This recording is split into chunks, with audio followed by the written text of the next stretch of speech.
संग्रामपूर येथे संजय गांधी विभागात चोरीचा प्रयत्न, 3 ते 4 कॉम्प्युटरची तोडफोड व कागदपत्रांची फेकाफेक। संग्रामपूर येथील नवीन तहसील इमारत बांधकाम सुरू असल्याने तहसील समोरच असलेल्या विश्रामगृहात संजय गांधी योजना व नक्कल विभाग असून 25 फेब्रुवारीच्या रात्री कोणीतरी दरवाजा, कडी, कोंडा तोडून आत जाऊन संजय गांधी विभागातील कॉम्प्युटर, टेबल तोडफोड करून नक्कल विभागातील रेकॉर्डची कागदपत्रे फेकाफेक केल्याची घटना 26 फेब्रुवारी सकाळी उघडकीस आली आहे।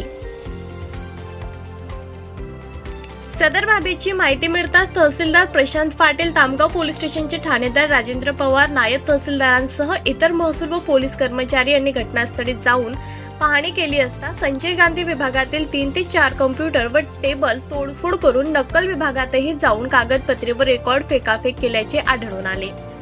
सदर प्रकारात चोरीच्या उद्देशाने किंवा रेकॉर्ड कोणीतरी अज्ञाताने संजय गांधी विभागातील कडी-कोंडा तोडून आतमधील कागदपत्रांसह फेकाफेक करून कॉम्प्युटरची तोडफोड केल्यामुळे मोठ्या प्रमाणात नुकसान झाले आहे। सदर प्रकार हा काहीतरी कागदपत्रे किंवा रेकॉर्ड गायब करण्याचा उद्देश असावा अशी सामान्य जनतेमध्ये चर्चा आहे।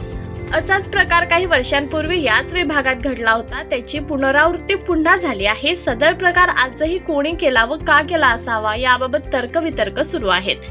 असे प्रकार घडत राहिले तर भविष्यात जनतेला महत्त्वाची कागदपत्र मिळतील का?